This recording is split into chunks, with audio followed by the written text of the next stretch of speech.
So welcome to another broadcast of the North Carolina Masonic Research Society, and we are extremely honored and thrilled to have back Brother Joe Martinez. Joe, really doesn't need an introduction. Everyone here knows him. He's a senior warden of Manassas Lodge, former Army veteran, member of James B. Finch Lodge, number 15 in D.C., even a member of the United Grand Lodge of England. Just very accomplished brother, one of the producers of the Masonic Roundtable podcast and a frequent guest there. And, I'll tell you that, as Masons, I would do anything for any brother in need, but there's always that one brother that you would just absolutely go to the ends of the earth for. And for me, that's Joe. I mean, I would kill for him. So, well, probably not that, Joe, sorry, but I would maim really badly for you. So again, it's a thrill to have you here. And whenever you're ready, the floor is yours. Awesome. Well, you honor me with your words, sir. And just to clarify, I am not a producer of the Masonic Roundtable. I do show up from time to time. So I call myself a cameo guest star, but let's go on with it. Can everybody see my screen?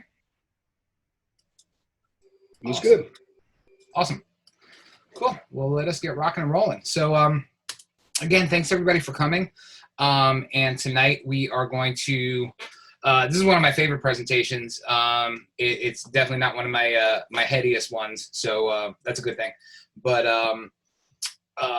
this one talks about lots of different initiation rituals that you find in ancient cultures of the past. I do other presentations that focus on maybe one or two ancient cultures, but this one, like I said, is definitely one of my favorites to talk about. So with that, we'll go ahead and get started.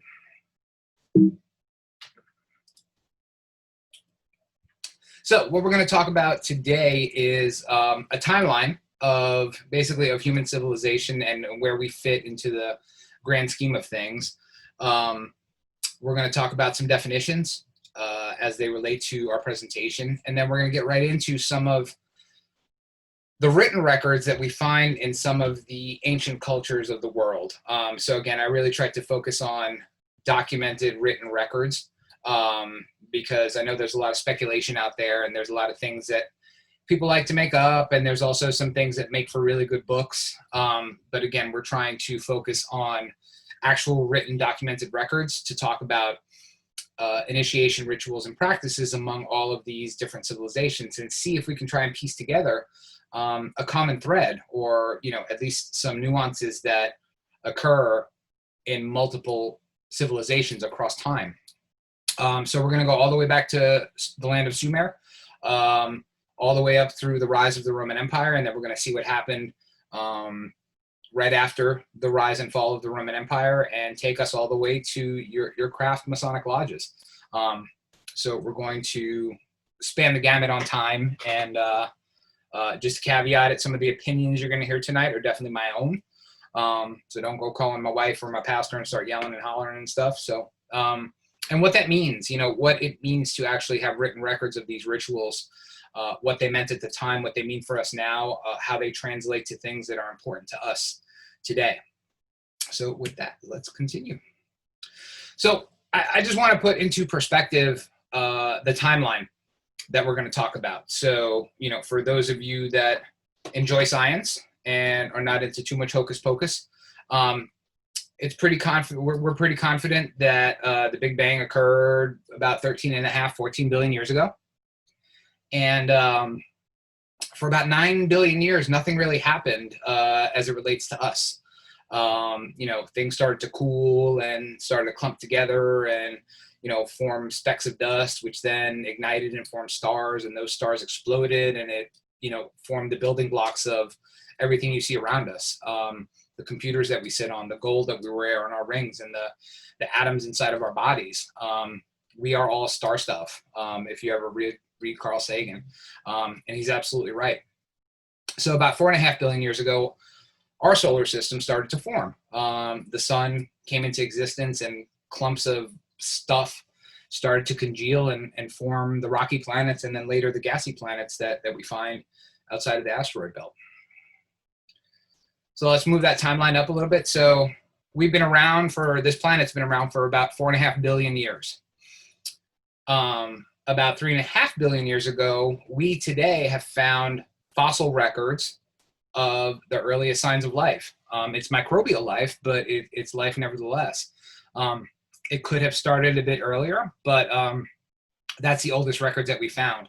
And for those that aren't super archaeology nerds like me, the reason why we don't see older rock is because for those of you that live in California or anywhere on the Ring of Fire, you'll know that the Earth's crust likes to move down and move up and get chewed up and spit around and basically get sucked up into the Earth. So the oldest rocks we've been able to find in the geological record are that old.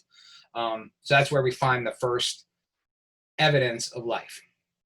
So we go fast forward about another billion years, and basically this big greenhouse effect takes over the Earth. And it wasn't because of coal and natural, fossil fuels and things like that. The Earth just froze, and it froze bad. So they call that snowball Earth. So about 1 billion years after life started here, it basically shut down and froze. Some of it did not die, it did continue, but it remained frozen basically on the Earth for about 500 million years. And then once it started to thaw out, then we started to see this expansion of not only microbial life, but more complex multicellular life.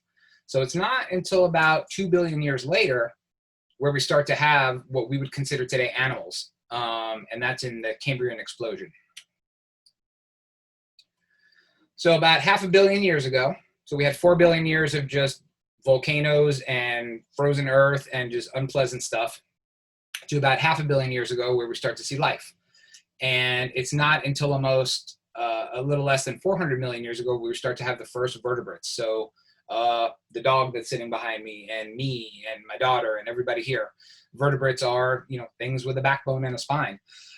They did not show up until just recently, basically, if you look at the entire geological record of the Earth. So those vertebrates started to form and get more complex, and the laws of evolution started to take over, and the ones that were fit survived, and the ones that were not fit, went away.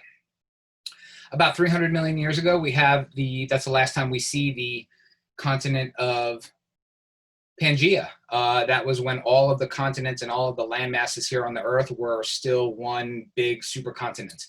So we didn't have North America and Europe and Asia. It was all one big supercontinent named Pangea. And then from there, it started to break away. And that's where you start to see some divergence in the fossil record of the way things started to form. And then about 60 million years later, we come to the age of the dinosaurs.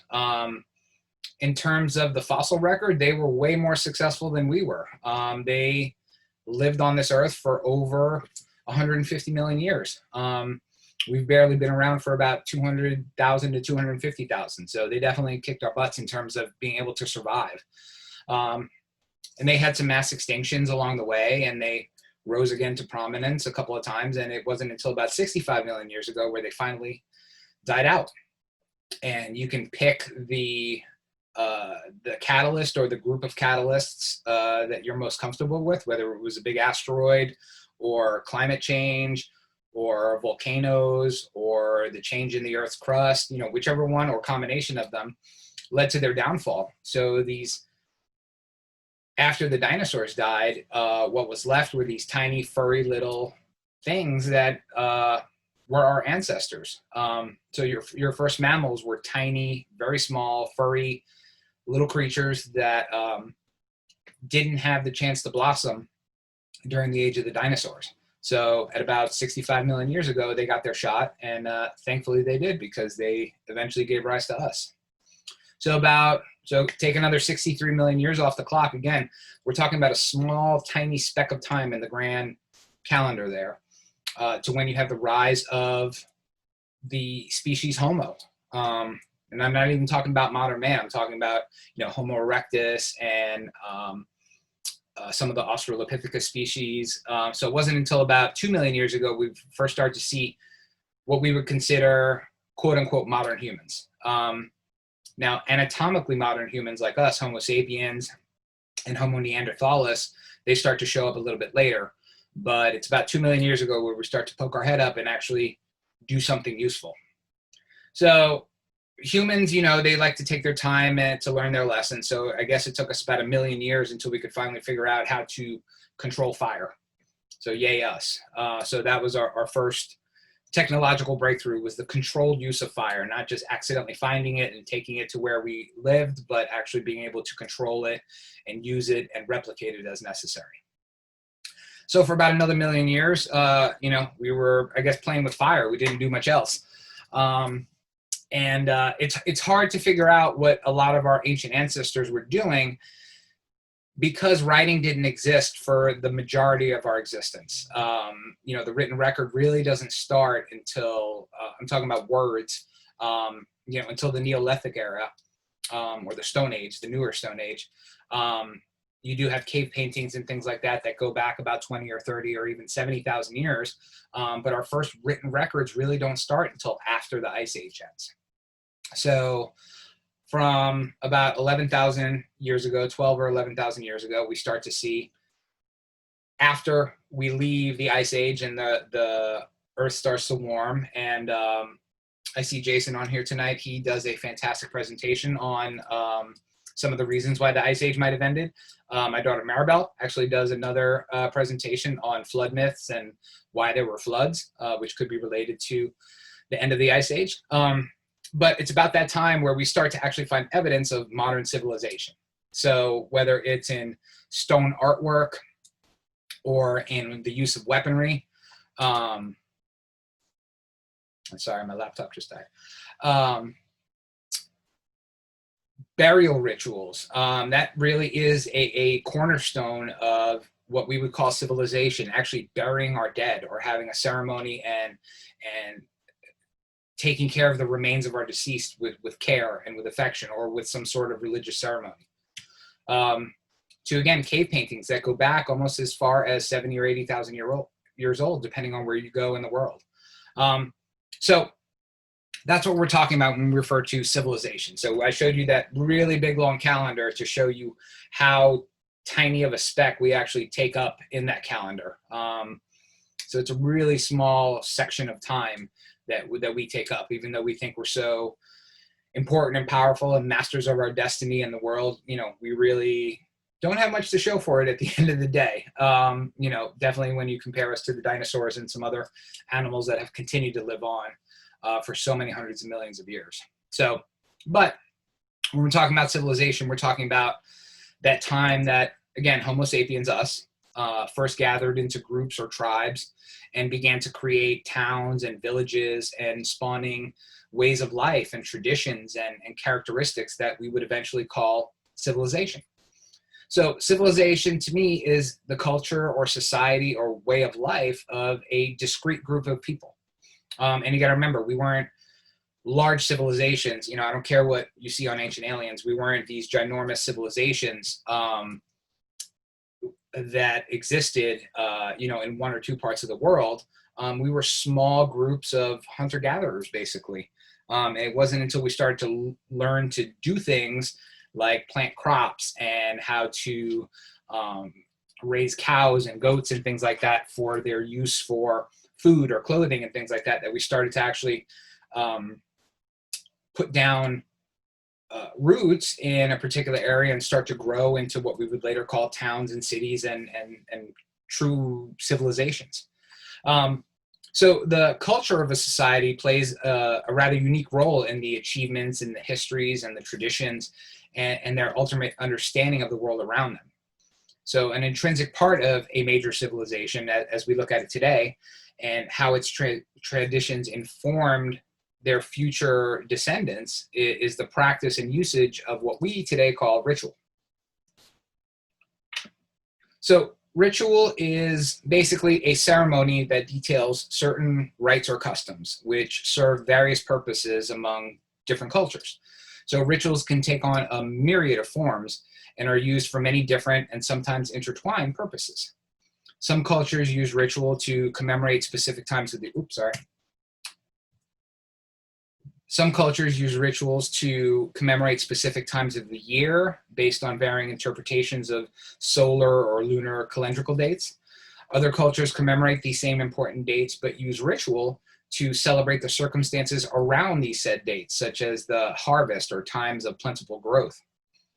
Many modern cultures, and modern in this sense of the word is going to talk about cultures that arose in the last couple of thousand years, use ritual to practice religious rites and ceremonies. That's part of an advanced culture, having specifically religious rites and ceremonies.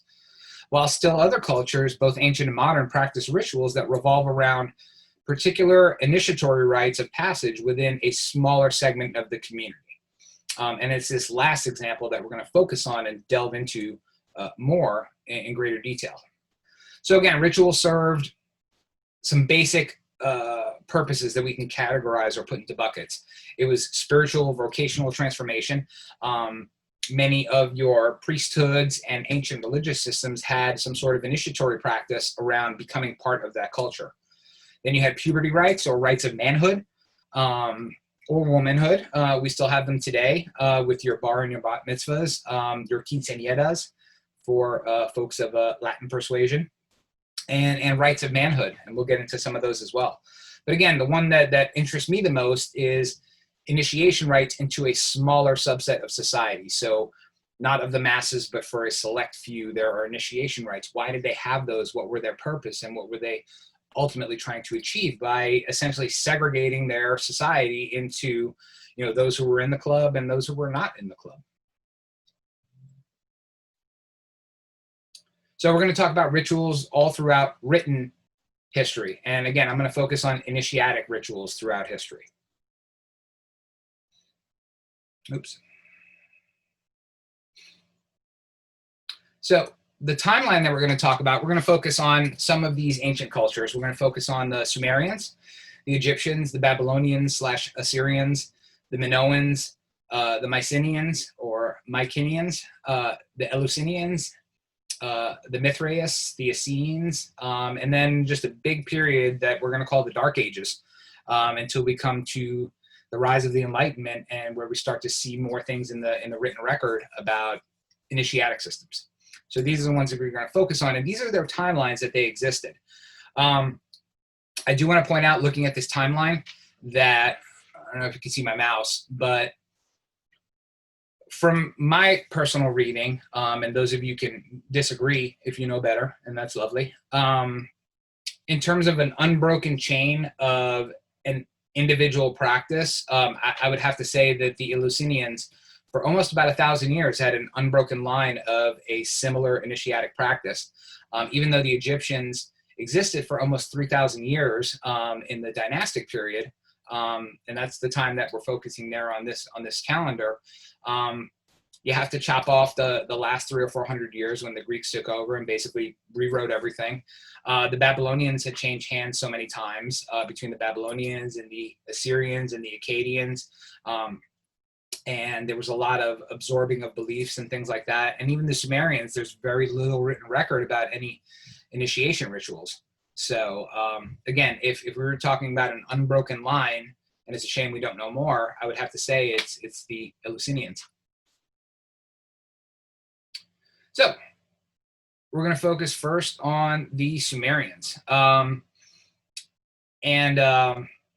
Like I said in the last slide, we're going to talk about the Sumerians, the Egyptians, the Minoans, pre-Hellenized Greeks, the Romans, early Judeo-Christian sects, and that period of quote-unquote darkness until we come to the rise of those that are enlightened, and what did they do with the information that they had.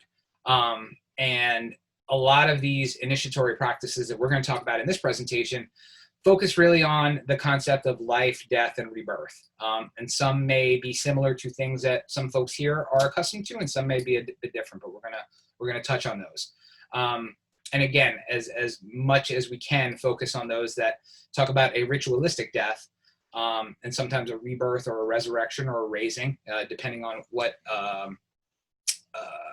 what lineage you come from.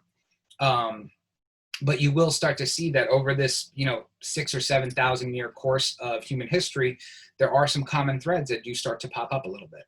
So we're going to start with Sumer. They go back, their civilization goes back as 4,500 BC, so 6,500 years from today, the Sumerians rose to power. And you'll have to excuse my ginormous dog behind me. They, as far as we know, had the earliest defined and repeatable writing system with the writing of cuneiform. They did have a very long period as a contained empire. The first few centuries involved their priesthood being those in charge, similar to what you would kind of see in ancient Egypt and things like that, where the priestly power were those that were actually held the political power, but then they were overthrown by the monarchical system about 300 or 400 years after the Sumerian civilization started to become prominent. So from the writing that we found, the only things that we've been able to find when it comes to initiation rituals are two. And one is a water consecration ritual. And it was used for ritualistic purposes, but not much more detail is found on the consecrating of water, but could it be an early form of lustration? And for those that don't know what lustration is, lustration means being submerged in water for a religious purpose. So anybody here who's Christian, you would have been lustrated at your baptism. And we'll actually see lustration in other civilizations that predate Christianity. But we did find a ritual of the substitute king. So it is a ritualistic practice when it talks about life and death and rebirth, but not in the way that we would think. So for those that have not heard of the story, I will give you the 30,000 foot view. So the Sumerians did have really good grasps on astronomy, and a lot of observations about the heavens above us did come from this culture. But there was a lot of superstition thrown into it. So for those that study ancient civilizations, you know that astronomy and astrology were really one big science. You had the study of the heavens, but then you had the personal observations that related to the world around you, and it was all one big science. They were not separated the way we separate them today. So those two things were really intertwined. So for the Sumerians, going as far back as some of the oldest writings that we've been able to find in cuneiform, there was this ritual of the substitute king, which showed up pretty much all across the Sumerian timeline. And this ritual involved astronomy. And you had your astronomers that would look at the heavens and try to predict when things were going to happen. And if they started to see something that looked like it would be a solar eclipse, that to them, from an astrological perspective, meant it was bad tidings for the king or the person that was in charge. So when they were able to predict those, and they were able to predict them with a good degree of accuracy when it was about to happen, they had this ritual known as the ritual of the substitute king. So they would take their king, and for most of their time period, it was a dynastic culture, but some kings took over by conquest, things like that. But for the most part, it was dynastic. So when they knew a solar eclipse was coming, bad things were going to happen to the king and eventually the kingdom as well. So what they would do is have this ritual where they would take basically some bum off the street. It could be, a farmer or, somebody who the king didn't like or something. But they had this ritual where they took this person who was not the king and make him the king, put him through the rituals of kinghood, and he would be the king. He would have the power of the king, and he would be able to do things as the king. And the king, who they were trying to protect, would basically be put in rags and tatters and basically sent off to go be a farmer or, a pauper and just go hide. For many of the written records, it looked like it was about 100 days. Sometimes it happened sooner or later, depending on when the ritual would be over. So they took this substitute king, and he reigned as the king while the real king went and hid away until this solar eclipse came and went. In most of the documented rituals, once the solar eclipse had passed, or the other, deadly portent that was going to doom the nation came and went, the real king would be put back into power, and they would end the ritual of the substitute king by most oftentimes killing the person who was the substitute king. If you start to look in later versions of the story, when there's a lot of merging with the Assyrians and other cultures and things like that. You do start to see that they use this ritual of the substitute king to get rid of the competition. Because most oftentimes the end of the ritual coincided with the death of the person who was the substitute. So not super fun if you're the substitute king, I guess, when they were done with you, but it was a ritual of initiation, more or less. Now we're going to talk about Egypt. There we go. So, like we said, with the Sumerian civilization, while it did contain a little bit of evidence of, wrong slide. Where did we go? There we go. While the ancient Sumerians did have some evidence of rites of passage, it's really with the ancient Egyptians where these rituals take on a much more verifiable and documented form. So as early as the 24th century BCE, written texts exist depicting the story of Osiris, his death, his dismemberment, his reunification, and his quote-unquote resurrection, first to this plane and then to the underworld. The Osirian initiation rituals involved, but were not limited to, the exploration of man's place in the world, the duality of man, and when I say man, I'm talking about all mankind, transcending this plane of existence to something greater, and even in some readings, the unlocking of the inner being, free from the physicality of the world around us. In fact, one poignant note is that many of the recovered rituals found in the books of the dead and in other pyramid texts relate to Osiris's death ritual involving traveling west towards the land of the dead, the opposite direction being a place where the light emerged each day. So this last phrase should really resonate with those who are modern Freemasons. But again, in the stories of Egypt, at least for the majority of the dynastic period, these rites and rituals were really passed on through dynastic succession from father to son or daughter, or whoever was taking over. So there was an initiation ritual for the deceased king, and there was also an initiation ritual for the king-to-be. And they both had to go through a rite of passage to then move on to the next phase of their life. But most oftentimes it involved the story of a death and a burial and a rebirth, whether it was literal, like with the death of the king, or figurative, with the transformation of the king-to-be. So now we come to Babylon. In both Babylonian and Assyrian texts, we find examples of initiation, mostly having to do with priesthood and rites of passage for becoming part of the spiritual elite. Most of the stories of Babylonian initiation rituals don't involve the king-making that we see in Egypt, and a lot of them have to do with becoming part of the spiritual elite, like I said before. So going back to the reason for their initiation rituals from our documents that we've been able to find and decipher and translate, people smarter than me, are the initiation rituals into that spiritual and quote-unquote political power that existed for most of the Babylonian civilization. But you do find some really interesting stories, which we see later in lots of other initiation rituals, such as the Epic of Gilgamesh and some of the other stories, the flood stories that you're going to find later in places where you wouldn't expect, such as your earlier versions of the Hebrew Tanakh, which would later become part of the Christian Bible.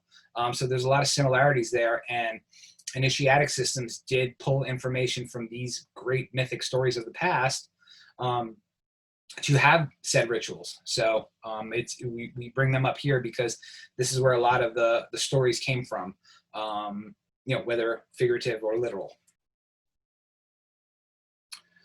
So now from Egypt and Babylon, we're now going to travel to Crete, where the Minoan civilization was already flourishing at the times of the earliest writings found in the pyramid texts of Egypt. It's estimated that as early as the 2000s to 1700s BCE, there existed some trade between, and not just trade in goods, but also cultural exchange between the Minoans and the Egyptians, which is really evident in their artwork and their trade markets that we've been able to discover.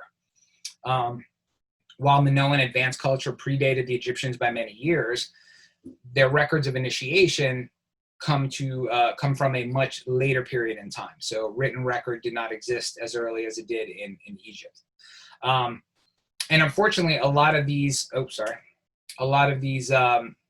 initiation rituals that we've been able to find are not as transcendent in nature as those of the Egyptians, but maybe a little bit more so than the really crappy substitute king ritual that we find in Sumer. But the bulk of these records surrounding rites of passage involve puberty rites or rites of manhood. Let me see if I can go back to. So right there you have a picture from the palace of Minos in Crete of what's called bull leaping. So you'll see frescoes all over the ruins there, all over the palace of Knossos. And these ceremonies were likely used to transition the younger males from their state of youth to one of manhood. So if anybody's ever heard the term taking the bull by the horns, it comes from the Minoan bull leaping rituals. And again, these were rites of passage. Not everyone survived. It was, I know, in my state of good health right now, I probably couldn't jump over a bull and would probably get impaled. So it wouldn't work out too well for me. But the younger males, as their rite of passage to become a fully grown man and enter into the world of manhood, had to leap over a bull. And sometimes it didn't work out too well. And then this actually still exists. That is a picture from the land of Crete. We get the story of the Minotaur. So for those of you who don't know the whole story, happy to tell you after the presentation. But there was an initiatic practice involving, the labyrinth and the Minotaur, and discovering something at the end of the labyrinth, which we can get into later. So from the Palace of Knossos, we go to mainland Greece and the home of the Mycenaeans. So the Mycenaeans predated the classical Greeks as we know them, and they existed really prominently from about the 15th century BCE to about the mid-13th century BCE. So during this period, the rise of the classical Greek pantheon of gods that we're accustomed to, or the ones that Disney has told us about, really rose to prominence. And some of the older Minoan deities fell by the wayside. The Mycenaeans were also known for their really elaborate and contemplative funeral rites. And of note, there are still records of cult rituals that indicate the Mycenaeans gravitated more towards goddess worship over a male primary deity in their ceremonies, which is really different from what you see later in pre-Hellenized Greece and then Hellenized Greece and forward. They really had a balance in their worship of their deities, which you'll see in the Egyptians as well. But they really focused on goddess worship when they were in power. So young girls and women were depicted more prominently in cult practices, and there was evidence of animal sacrifice and elaborate ceremonies in the remaining artwork that we see in that time period. But what these rituals exactly commemorated or led to is still unfortunately unknown. But we can infer that ceremonies and rituals included both sexes from what you see in the remaining artwork, definitely practiced animal sacrifice, and did mark rites of passage for all who participated. But what those rites of passage were, we're still not sure. So now we come to probably one that I talk about way too much, the Eleusinians. So when the Mycenaean culture fell, pretty much all the other Aegean or Greek civilizations fell into a really big malaise or sense of decline for about 200 years. And that's what scholars call the Greek Dark Ages or the Homeric Age. During this period and the subsequent rise of the Greek city-states, it's the city of Eleusis that arose to fill that void in the ritualistic experience. So the city of Eleusis was the home of those things that we call the Eleusinian mysteries, or the rituals and drama regarding the story of Demeter and Persephone. And here's a map to show you where Eleusis is in terms of where Athens is. So these initiatic practices were divided into the lesser mysteries and the greater mysteries. And it really prompted the longest contiguous or non-ending cycle of initiation for a select group of people ever. They were based on the seasons and the cycles of the year. They were based on ritual death, resurrection, and most importantly, hope for an immortal destiny, as we'll soon see. So we have Persephone, or Kore in some writings, was the daughter of Demeter, the goddess of the harvest and of Zeus. The myth details the kidnapping and betrothal of Persephone to Hades. And betrothal is a really nice word because he basically came up from the underworld, snatched her, and ran back down with her. But I guess that's what was considered getting married back then. So Hades, god of the underworld, took her and was betrothed to her. And her mom, Demeter, was obviously a little pissed off because her daughter went missing and nobody would tell her where she went. So some versions of the legend tell us that Demeter found her daughter's location at Eleusis. And these are just some pictures of Eleusis.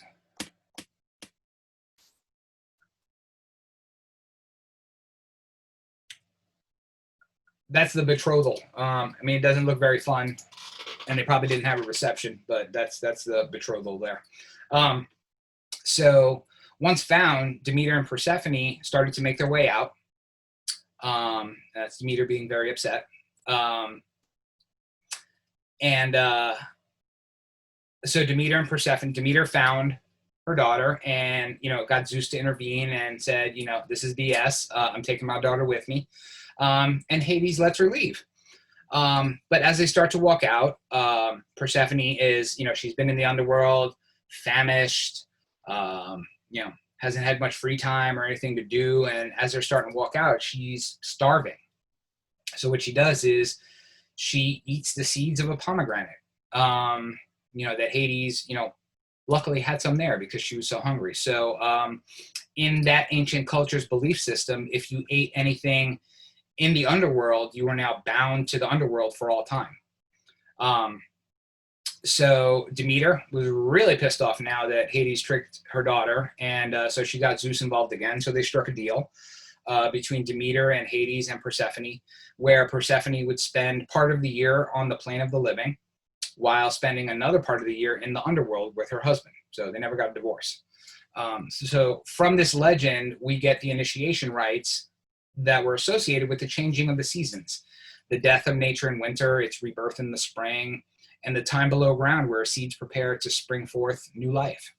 So for those who don't know, Demeter was the goddess of the harvest. So while she was sad and searching for her daughter, everything died. The plants died, the crops died, new baby animals died, all because she wasn't doing her job and she was busy being sad that her daughter was missing.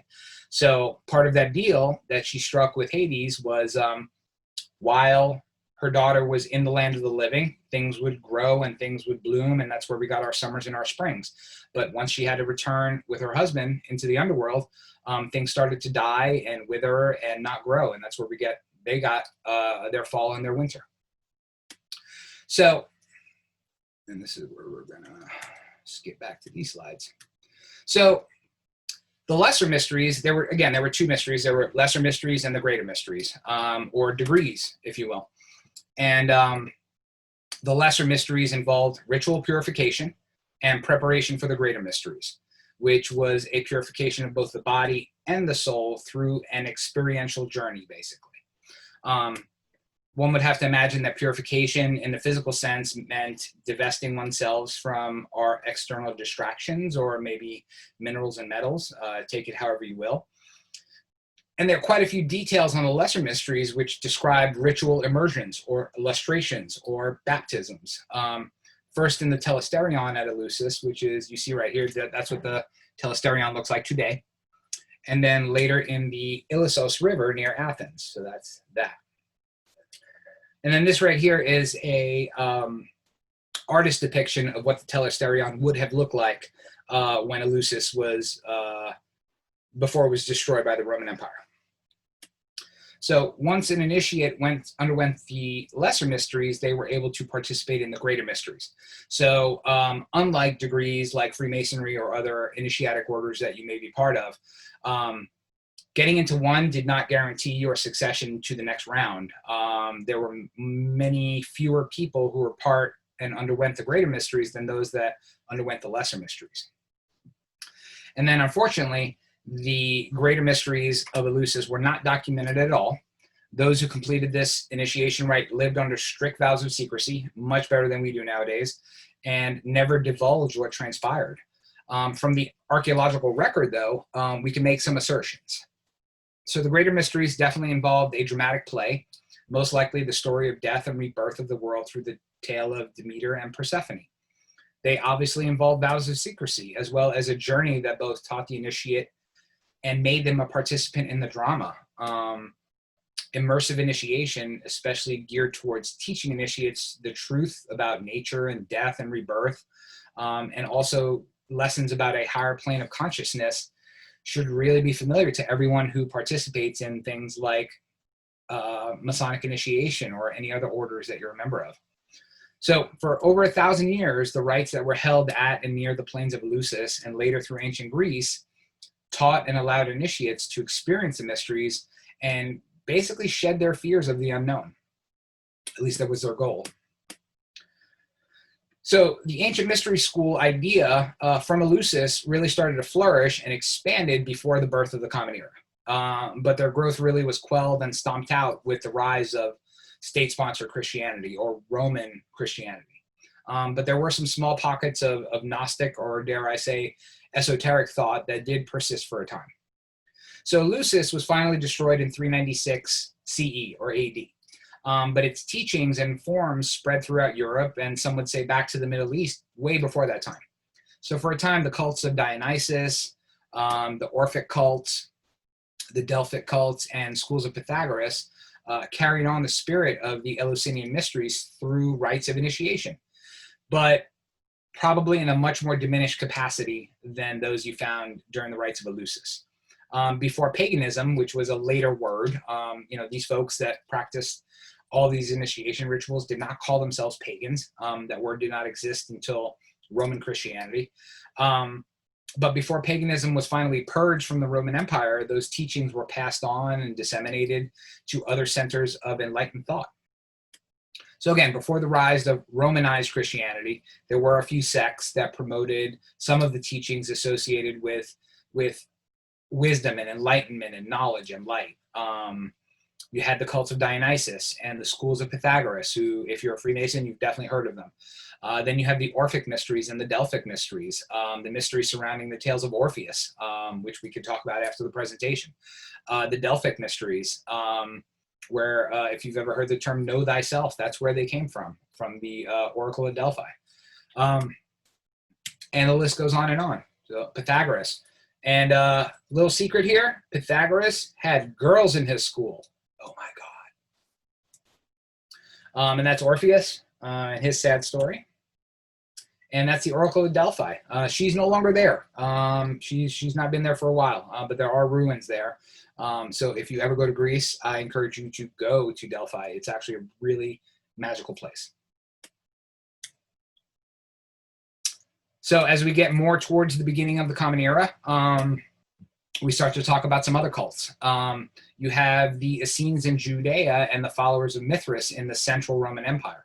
So the Essenes were a Jewish sect, smaller than some of the others, that espoused community and a firm emphasis on the immortality of one's being.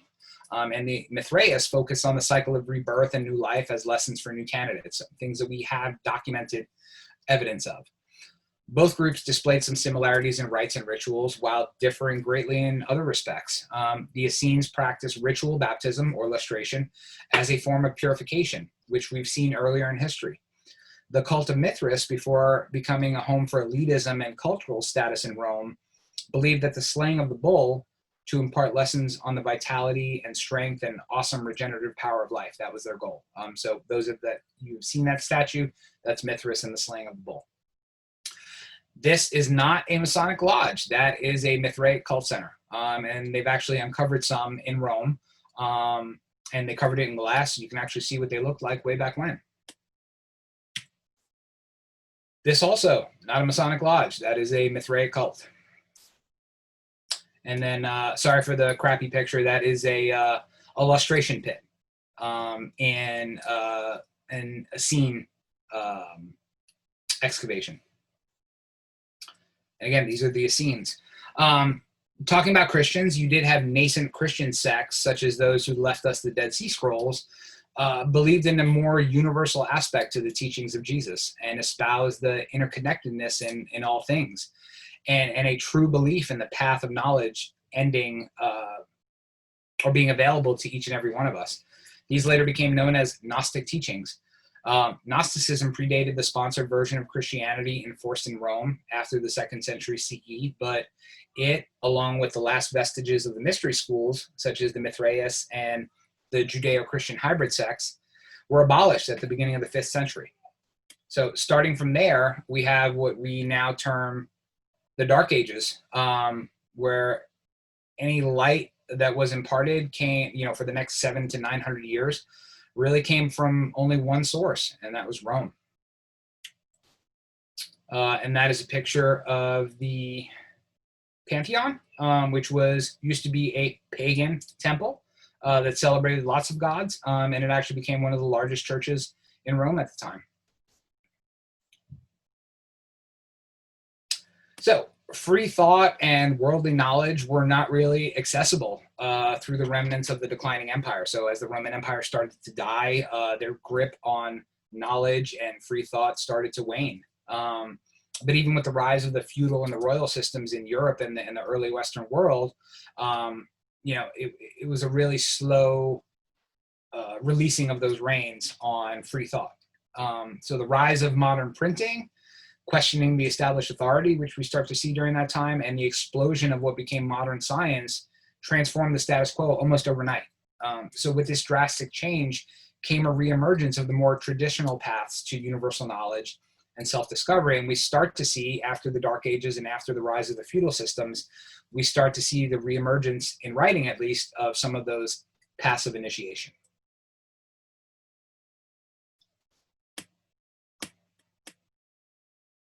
So the birth of speculative masonry, for me, sparked a return to a defined initiation practice in the modern world.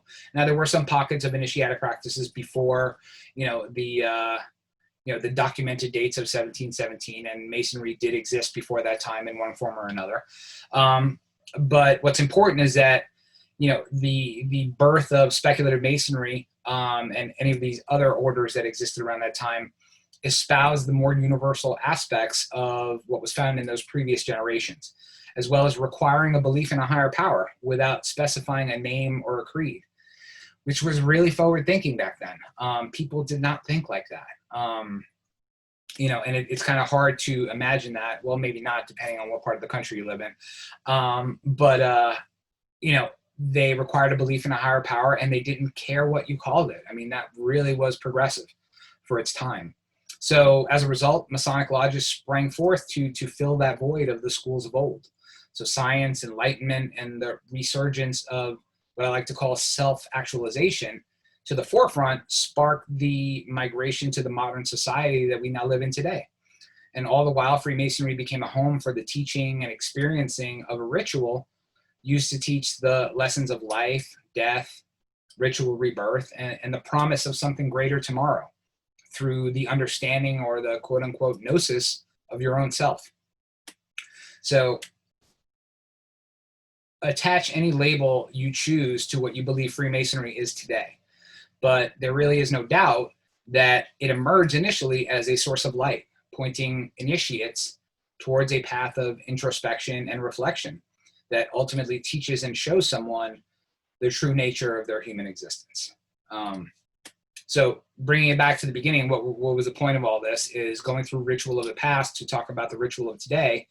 And we have those commonalities still, even in Freemasonry. We have ritual being never for the masses, only for the few. So regardless of which type of initiation practice we're talking about, it was never for the masses. It wasn't the super church mantra of initiation. It was only for the few. Eleusis was a perfect example of this, especially segregating their lesser and their greater mysteries. All of them, probably with the exception of the Sumerian rituals, where they just took some schmuck off the street and made him king for 100 days, provided us a path to a deeper understanding about the truths of our own existence and our place in the world around us.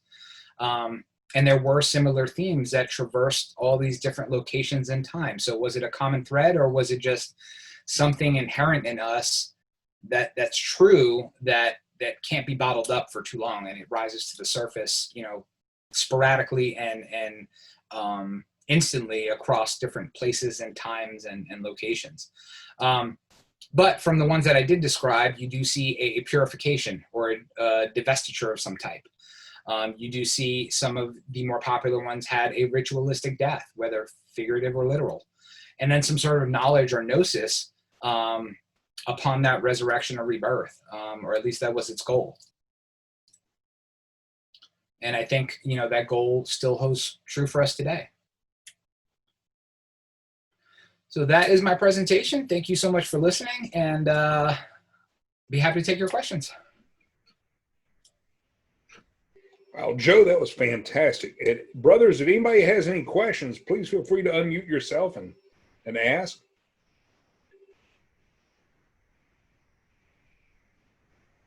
They're also blown away.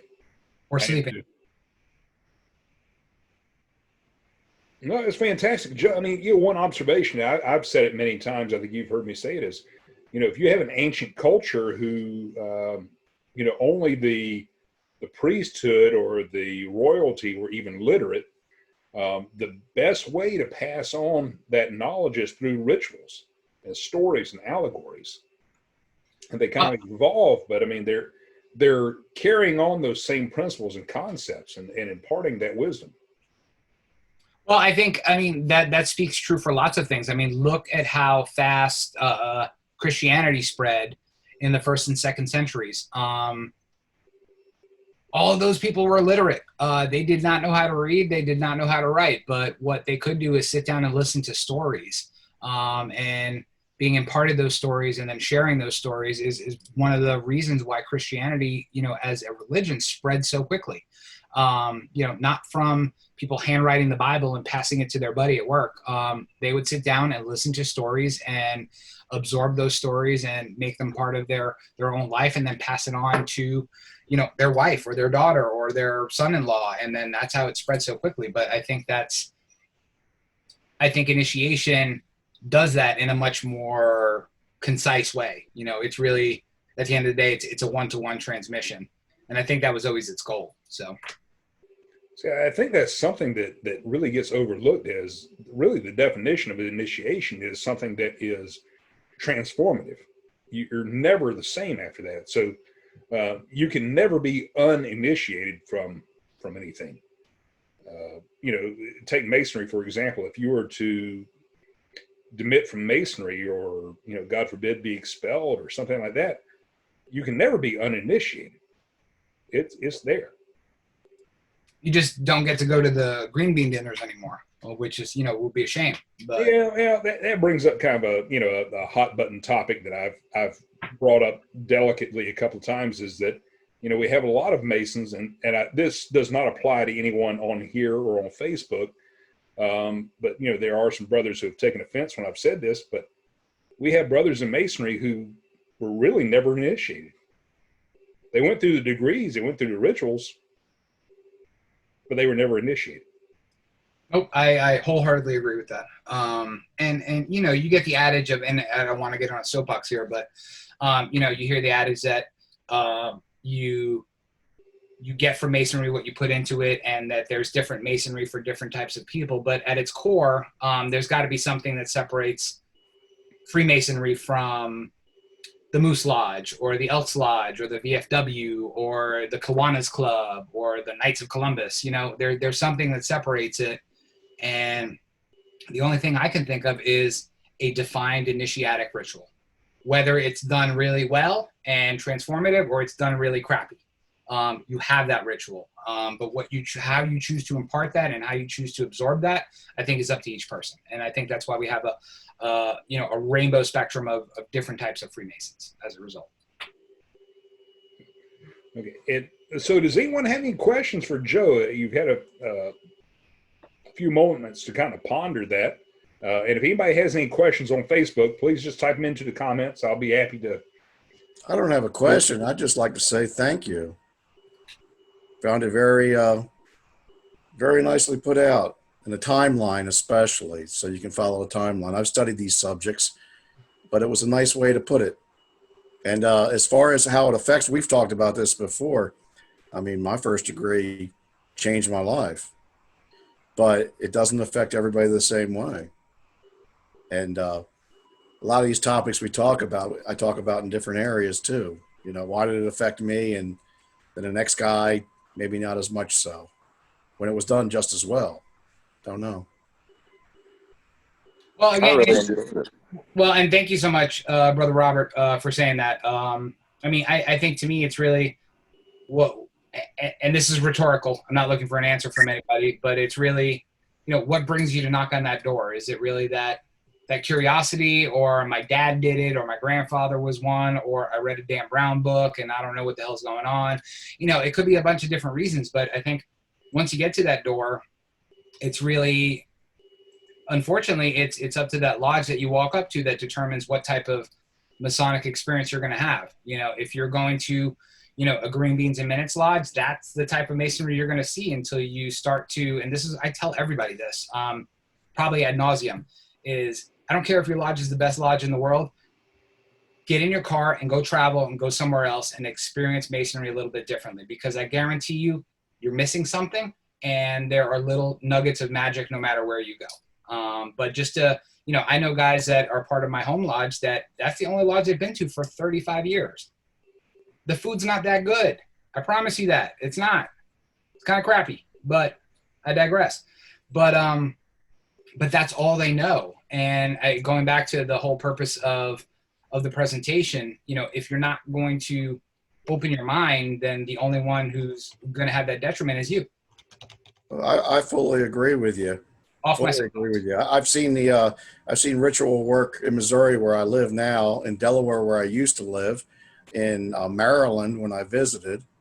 But even last night, I was at a little unofficial school of instruction because of COVID, and we were going over reception of distinguished guests, and one of the brothers mentioned his lodge has I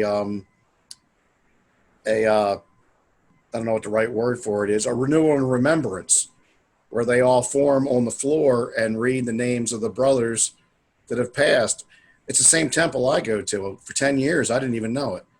So my first question was, well, when is this going to happen so I can come see it? So you're right. Indeed. Hey, Joe. Yes. Great presentation, brother. I loved it. And Matt, you're 100% correct. There are a lot of Masons who are Masons, but not initiated. I'm going to get a lot of hate mail for comment.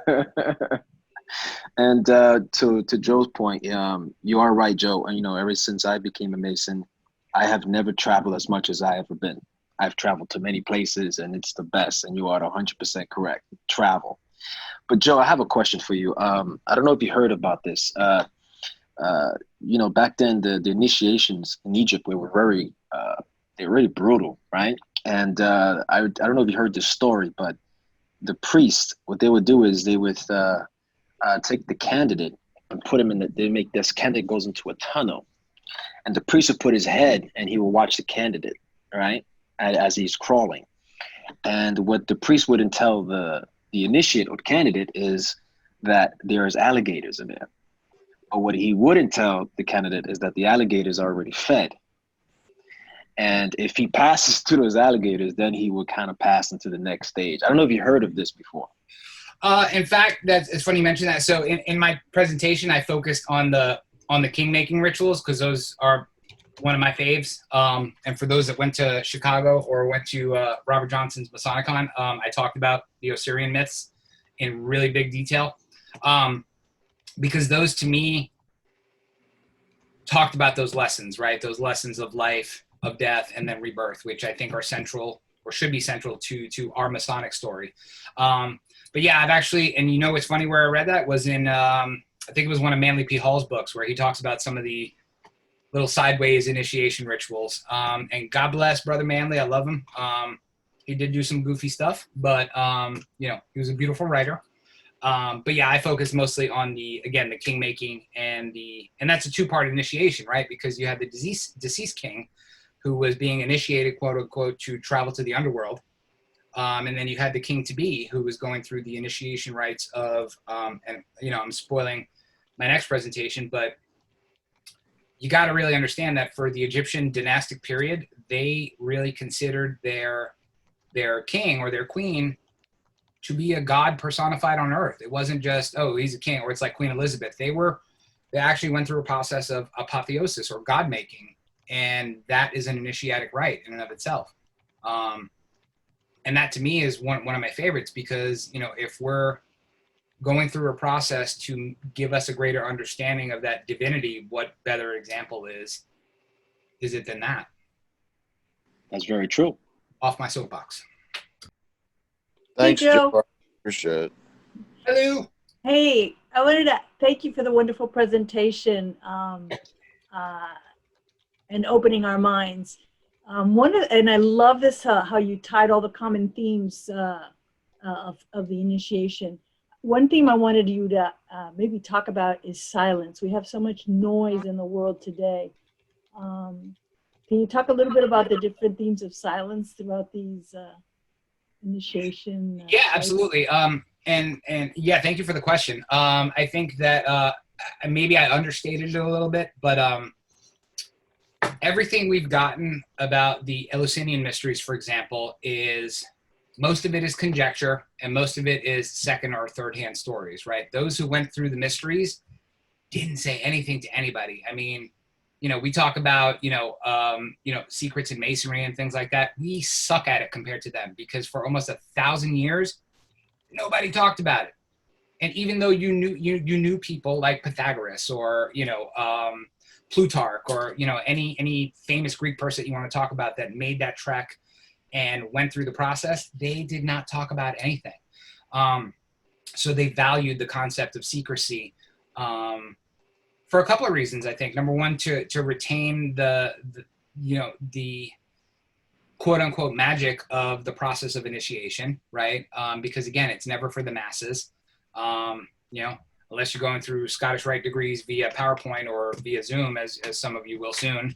But it's not for the masses. It's for, it's a personal reflection. And I think personal reflection speaks itself mostly in your being able to keep things private and secret. But secret has such a bad connotation to folks nowadays, but there's nothing wrong with reserving a personal experience for your own personal self.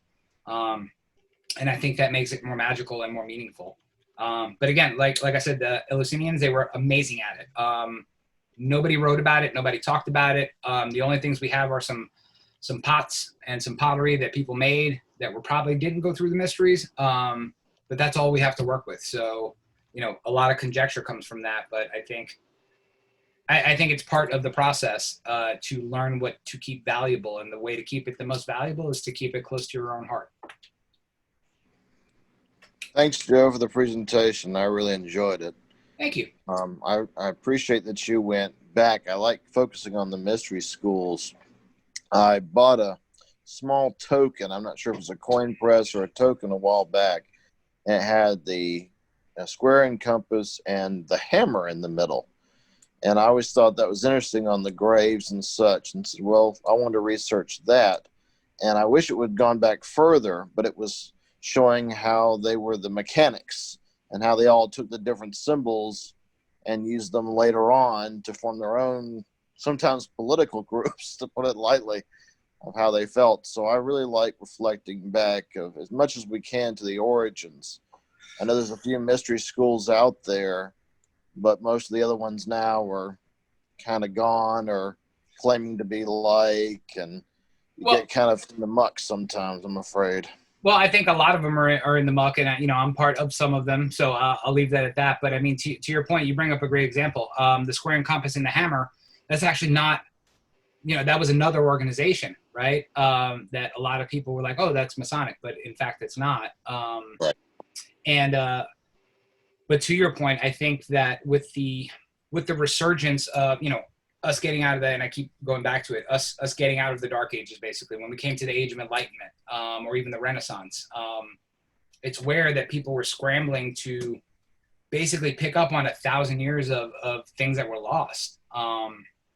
So I think that's why, a lot of those esoteric orders started to flourish, why they started to form bigger constructs like the premier Grand Lodge of England, and started to codify itself. You know what I mean? Just so that these things would not die. I mean, it's a nice opinion to have. I really, really want it to be true, but don't know if that was exactly the reason. But Do you think we're in the new enlightenment now, or we're still locked in with what's going on today, kind of trapped in our own ignorance? Well, it's that whole, and I'm not going to get on my soapbox. It's that whole Sure. Pearls before swine, right? Sure. Always. Do I think we're on the cusp of a new age of enlightenment? Well, shit, we better be. Otherwise, we're in a whole world of trouble, right? Do I think there are enough of us to cause a positive change? Absolutely, right? It only takes a tiny little ember to start a forest fire. So hopefully that'll be the case, but we'll see. Cool. Thanks. Thank you. Hey, Joe, one point to kind of pile on what we're talking about with ancient mystery schools. And, like last week when we had Mitch Horowitz on, and he's talking about, it's just at this point in time, lately in the last few decades, where we've got some really good translations of Hermetic philosophy, which, with the Egyptians with Thoth and Mercury with Greek and then Hermes, and then Mercury with the Romans and all that. The Hermetic philosophy, which a lot of Masonry has Hermetic meanings to it, or certainly some roots. There's a couple of good books. Here was one of them. It's the Way of Hermes. Can you see that? That's one he talked about. And then the other one was Brian Copenhaver. I believe I've got that name right. Do you have that? But those are a couple of good books on Hermetic philosophy, which definitely has ties into all that Joe's been talking about all night. That's just available to us now, in terms of English-speaking people. So just a note. Thank you. And great presentation, Joe, as always. Oh, thank you so much. And you kind of touch on something. I actually do another presentation where I talk about things like the Book of Enoch and stuff like that. And through a really long story, which I won't bore you with, we get back to, Masonic ritual and things like that. But what I've always found interesting is exactly what you just said. You just highlighted for me and for everyone here, what I was talking about when I referred to did it really pop up spontaneously in all these different parts, or was it a common story that traveled? And you highlighted it really well when you talked about, you had Thoth. And once Alexander the Great took over, everywhere that was a cult center for Thoth became a cult center for Hermes, because that's what Alexander the Great's Greece did, right? They transformed things and made them palatable for their conquested nations, right? The Romans were really more blatant about it. They're like, well, we don't give a shit what you think. He's now called Mercury, but all the same stuff applies. And, did it with a little bit more stick than carrot. So, but to your point, and look at the Delphic Maxims. Everybody, if you don't know them, go Google the Delphic Maxims. These are things that existed before Greece became an empire. And came together as city-states, but you'll find them in things like the Bible and the Quran and, certain versions of the Tanakh and lots of other holy books. They have these maxims that existed 1,000 years before any of them became religions. So there is a common story there, and I think there are some common truths that we've learned as a people. They just take on different names, I guess. But thank you, sir. Hey, Joe, I got a question. Do you think that today's world, that there's just, we were talking about silence and initiations, that the problem is that there's just too much talking, right? Do you really want my answer? Because I'll tell you. Yeah, we live in the soundbite world, right? The only things that people want to hear are the crap that they can absorb in 15 seconds. And if it takes longer than that, then they don't care anymore. I have this conversation with my 15-year-old daughter all the time. And it's funny because she actually gets it. She's like, man, kids my age suck. They don't listen and they don't understand anything and they don't absorb anything. And I'm like, no, you're woke, quote unquote, and you just keep doing what you do and don't change, and you'll be okay. But she is in the minority. But if you start to look at some of the people, at least for me, that I've seen that knock on the door of a lodge, we're starting to get more of those people. They're like, all this out here is noise, and I don't like it, and I'm tired of it, and I'm looking for something else. So maybe you can give me that here. Is that what existed 40 years ago? Maybe, but all we're left with now is, green beans and minutes. So what happened to those guys? Did they just get tired of sounding the drum and gave up, or what? But at least for me, that's what I see when I see people who are interested. Those are people that are really looking for something because they feel lost and they feel that the soundbite culture is not meaningful enough for them. Hey, Joe, I'll chime in if no one else wants to pop up. Hi, Joe. Hi, Grandpa Al.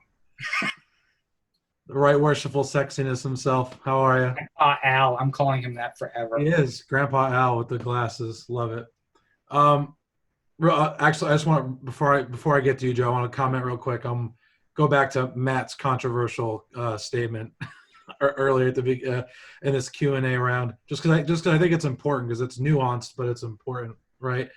So the ritual tells us that the ritual is what makes you a Mason. The obligation is what makes you a Mason, right? We don't get to determine who's a Mason or who's not. The ritual tells us that the obligation makes a Mason, right? Whether you practice Freemasonry or not is up to you. So they're initiated. We don't get to say they're not initiated. They're initiates. What they choose to do with that initiation is up to them. But they are Freemasons. And I just think that's an important distinction, whether they want to live up to what it means to be an initiate or not. Again, that's up to them, but they're still Freemasons. Just like I'm sure there's some baptized people of some churches that maybe go to church and sit in the pew every Sunday, but maybe they're not actually practicing their faith. Big difference. Anyway, while we're on the topic of controversial topics, Joe, in the beginning, I want to go way back, and this probably has absolutely nothing to do with the focus of the argument of your talk, but it's an interesting point that's come up in a few conversations over the years I've had with Lodge Brothers. And it's going back to the very beginning of your talk when you were talking about like the creation of the world, right, and the different periods of time. And we had at one of my lodge meetings when I was master of my former lodge, we had a conversation once on what we would do if we had a brother who was sincere about the position, or a candidate who was sincere in like not believing the creation of the world as we know it scientifically, right? That is to say, they believe human beings and dinosaurs existed at the same time, right? What do we do with that as Freemasons? Can we allow that kind of person into the lodge? Do we allow them in with the hopes that through what they learn in the second degree that they might come around to science? Is it our position to tell them what they should feel about science? How would you handle a candidate like that, or a Freemason like that, who is going to, let's say, you gave this presentation at lodge and said that everything you said at the beginning was blasphemous and nonsense because it's not what's in the Bible, which is on our altar in the center of the lodge, brother. I'll let you answer that. So, well, thank you for the softball question. I really appreciate that. Jerk. So you asked two questions. So let's do the second one first. So you asked if I went to a lodge and did this presentation and somebody got up and said that they were offended by what I said and that the earth is only 6,000 years old and dinosaurs and humans, it looked like an episode of He-Man and they all rode dinosaurs and shit. To your point, because they said if they pointed at the altar and, the only book they had on there was the Bible, I would tell them to, number one, leave their faith outside the door, because that's not what we talk about in a Masonic lodge. And number two, I can't change. There's a difference between religious belief and just doing things because that's how you've always done them, right? So I think no matter what religion you practice, just looking at this room of people, I see people that practice different faiths, and I'm friends with people that practice all different faiths. And And the reason why I probably am friends with people who practice different faiths is that all of us together have an understanding that their personal search for light takes them up one of those roads up that mountain, but that we all get to the top of the same mountain. And things like the world being 6,000 years old is more of a nuance than scientific fact. I mean, my own, let me make sure he's not here, but if he was here, my pastor, great dude. I have really deep conversations with him where he gets really, really frustrated with me. But you know, I definitely know him to be, hi, good morning. One of those people that doesn't tout that, we should all go to the Ark Encounter and see dinosaurs and people riding together. But again, I think it depends on how you were raised. And I think I'm sidestepping the question of, is this book scientific fact? And was it ever meant to be for me? Or is there truths that are hidden behind the words in that book that I should focus more on? But I mean, at the end of the day, if you look at it, let's play the scientific card and say, nowhere in the Bible, at least in the King James Version, does it say that the world is 6,000 years old. People inferred that shit. So you find me in the Bible where it says that, and I'll be like, you know what, I was wrong. But you're not going to find it there because it doesn't exist. Okay? And a lot of what I hear you saying, Joe, is you're saying there's a difference between fact and truth. Well, I think truth truth for me is also, truth can be very subjective to people. There's a lot, looking at everybody in this room, people have different subjective truths to them, depending on what we're talking about. But again, there's a difference between what your faith teaches you and what you're inferring from your faith, if that makes sense. And I go back to that. Show me in the Bible where it says, the world is 6,000 years old, and prove to me this and prove to me that. It doesn't say it, but just because somebody 1,700 years ago said, this is the way it's going to be, that's basically what's decided our facts for us. And I call bullshit on that. So maybe I didn't answer your question, but you got me all riled up. So I'm going to shut up. So, Joe, I'll just say that He-Man actually rode a giant green cat. Battle Cat, who was very indifferent and liked to knock bases off of shelves. Really incredible.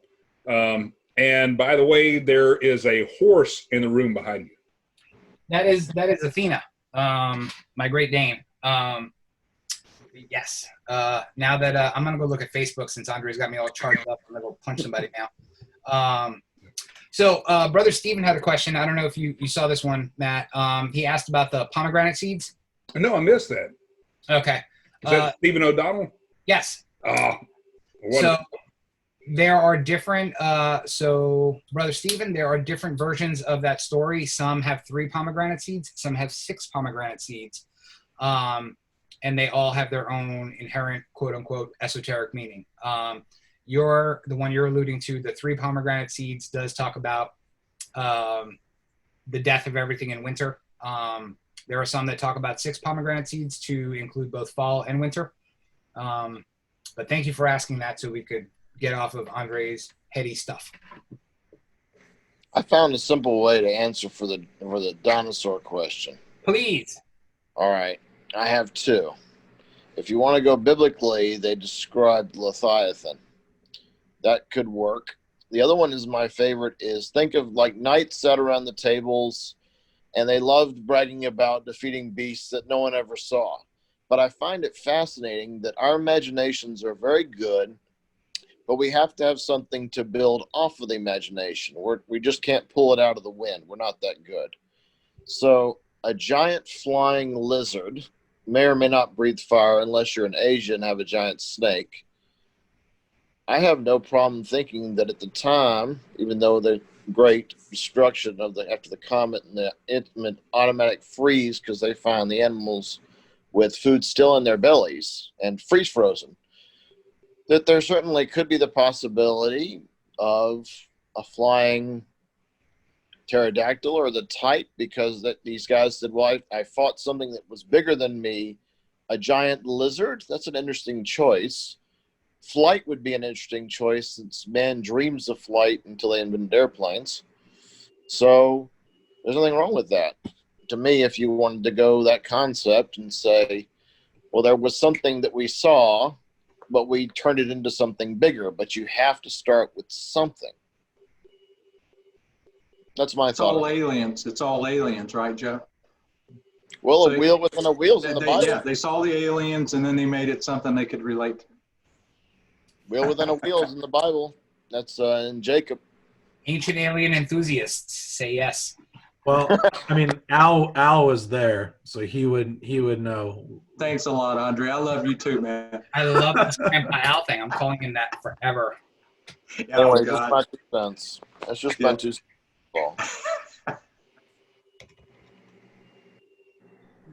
Hey Joe, hey, so I never really thought about the various mystery schools as localized. You know, you tend to hear about them. We tend to talk about them in terms of like a blanket, mystery tradition that like, oh, okay, almost like an age, like the Pleistocene age or whatever. This was the age of the Eleusinian mysteries, or the Dionysian mysteries or something. But I never really thought about them being localized until to your presentation here.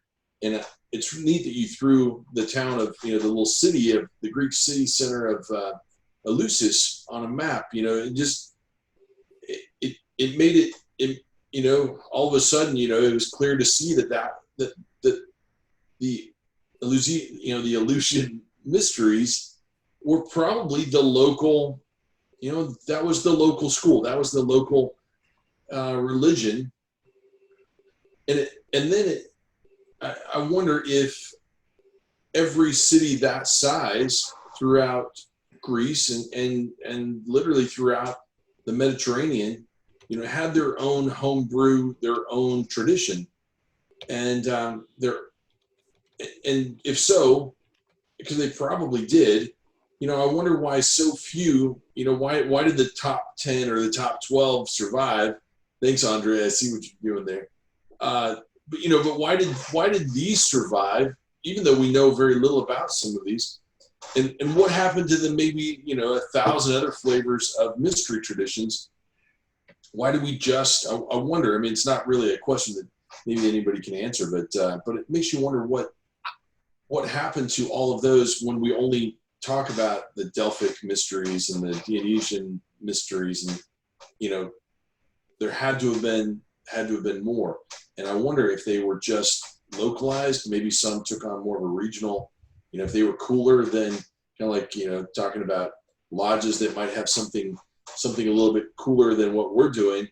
I'm sure mystery traditions were much the same. As people traveled around, they said, hey man, this is cool, but you got to go over to Delphi and check out what they're doing, man. They got this gal who sits over the gas vent and it'll blow your mind. So in any case, I wonder what happened to all of the rest of those and what those must have been like.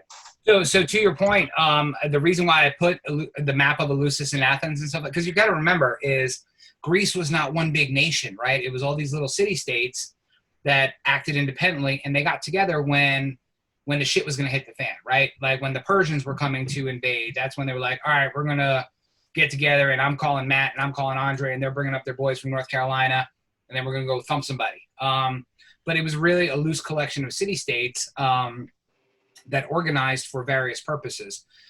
Translate that out to your different mystery schools. People from, and the reason why I put it up there was the exact opposite of what you said, Ken, was people would travel from all over the Aegean lands to go to Eleusis, right? That was the epicenter of the mysteries for them. Other pockets formed. Your Delphic mysteries, formed near Delphi. Your Orphic ones started in other places based on other associations of their deities. Because you got to remember, Orpheus and Demeter and Persephone, they kind of had different little lineages when it came to, there wasn't just one big pretty Greek pantheon of gods, right? Local traditions had local interpretations for their deities. And so those, at least for me, those mystery schools all had the same vein, kind of the same story, but they used their local deities as the fluff piece in that story, right? I mean, you look at Orpheus and what was his wife's name? Eurydice. That's kind of the story of Demeter and Persephone, but for a man and a woman, and not for a mother and a daughter, right? But you kind of get that same similar tale, that escape from Hades, that death and rebirth kind of thing, but they cropped up in two different places. So maybe it's the same story with different characters, right? But to your point, it wasn't until the Romans took over where they started to basically water down all this stuff. And that's where the word cult really started to take on a negative connotation. So you look at the Mithraic cults. When they first started out, they were really a true initiatic practice. But when rich Roman people started to get involved, it really started to devolve into, hey, let's have an orgy and a sex cult and drink wine all the time. And that's really what it devolved into. And that's what Roman Christianity at the time was like, hey, you guys got to stop all the orgies and the weird stuff and all the sex and the kooky stuff, and we're going to slap the crap out of you. But as a result, everybody else suffered for it. So, you know, it wasn't until almost the beginning of the 5th century where they were like, oh, let's go burn down Eleusis because, you know, they're a cult too. So I think that was the result of, you know, some people getting a hold of it and you know, watering it down, quote unquote. But to your initial point, yeah, I think those were similar stories that just cropped up in different geographical parts of all these different city-states that were not really one big one big empire until Alexander the Great, really, you know. And is it safe to say that because we don't, you know, if we talk about all these localized things, the oral traditions carried those things forward, and some of it was written down over time, and a lot of that's how we know about it now. So if you had these things being carried on, and there wasn't an oral tradition that was passed down, well, then I'd kind of tend to doubt that it ever existed, you know, because the oral tradition was strong. That's what it was. Like you said before, people didn't read or write, so the oral tradition was paramount. So you'd kind of think that if there were mystery schools of any significance, you know, other than the ones you talked about, we'd probably know something about them. You would, and exactly to your point, I mean, from what we do know from Eleusis, where do we find it from? We find it in pottery and sculpture, but we also find it in the writings of Socrates and Plato, right? And they never flat out tell you what those mysteries are, but they tell you what was involved in going there and or coming out of it and things like that. So, and that there was a drama, as they called it, you know what I mean? So you can take that for what it's worth and apply it to, you know, your own personal experience. But there was a play and you were the participant, and they think it's this story. So hopefully it is.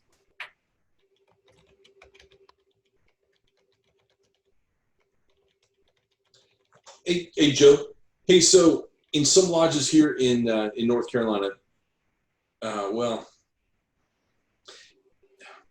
hey, do you think that some of the, you know, some of what we think we know about these mystery traditions that had drama, that had, you know, some tension? I see that Renee dropped off, but, you know, he was talking about, you know, some of that added tension to the degree work in these orders. You know, do you see, I guess it's probably not a fair question to ask here, but I just wonder if we see some of that, you know, still in our degree work, you know, and if you know, and if so, have we just lost our understanding of why that dramatic tension is there? That, you know, that I'm gonna be degree work without the dramatic tension. We add some to it, and I just wonder if that's an intentional holdover, you know, a remnant of some of these early traditions. I don't know. Any thoughts on that? I think, yeah, I think it gets back to the purpose of, and I have to be as vanilla as I can, right, with my answer, but I think it you know, when I say drama, or, you know, referring to like Plato and the Timaeus and things, you know, it was a dramatic play where you were the participants, right? And what I think, and correct me if I'm wrong, what you're referring to is the the tension aspect of going through that part of the initiation. I think I would answer your question as if people are understanding what the purpose of what they're doing is during certain parts of the initiation, then I think the tension does make sense. If people are just doing it just to scare the shit out of people, or, you know, whatever we could be alluding to, and I won't get more specific, and they're doing it for that purpose alone, then it doesn't mean anything, right? And it gets back to what Andre was raging about a little bit with, you know, some people were initiated, but they weren't initiated. But, you know, to your point, I just want to see if he was still paying attention. But like I said, I think it all gets to what the purpose of what you're doing is. If the purpose what you're doing is imparting a lesson about mortality, then right on. If it's not, why are you doing it? And you can take that in going back to what Renee was talking about. What is the purpose of it behind it, right? Is it just to scare the crap out of someone, or is it to really impart a sense of you need to come to grips with your mortality, which people don't do. People don't do that anymore, you know? We walk through life thinking we're going to live forever, and it's not until we actually get old that we actually start to contemplate that stuff. So it's a little bit of coming to grips with that in your youth, which our degree talks about, that I think sets you up for living a better life tomorrow. Make that the bumper sticker, not to be one ask on. That one sucks. So. No, the bumper sticker needs to be bring out the goat. Trying to find the mute button for you there. There you go. You're done. Bye. Yeah, the old goat joke. You know the night's coming to an end when somebody brings out the goat. But does anyone else have any questions or comments for Joe? I don't see any others on Facebook. So, Joe, thank you again. Fantastic presentation. And before we wrap up for the night, I do want to give a shout out to our friends over at Masonic Revival. They, you know, I got some new swag from them, and I love these caps. They got a camo one now. Yes, they do. I mean, it's quality stuff. It's not cheap stuff. I mean, it's really quality, good stuff. So go check them out. Love these guys. You know, I've been a big fan of them for a very long time. So I just want to throw that out there. I'm just thrilled with my new hats.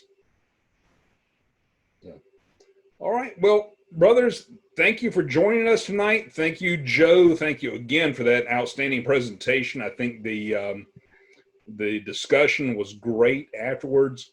Of course, as soon as I stop recording, that's where all the real questions come out, right? But thank you for coming. And this coming Tuesday night, we have Brother Steve Burrell. Steve will be talking to us about proof of the afterlife. And you may remember Steve gave us a presentation on Cleopatra's Needle in Central Park in New York about a month or so ago. But Steve, for those of you that don't know, is actually a paranormal investigator with the Rhine Research Center in Durham, North Carolina. And he has a really eerie but fascinating presentation on proof of the afterlife. So that is just going to be incredible. So be sure to register for that. I should have the registration link up for that in the next couple of days. So hope to see you there for that. And other than that, again, thank you for coming, and I will just stop recording.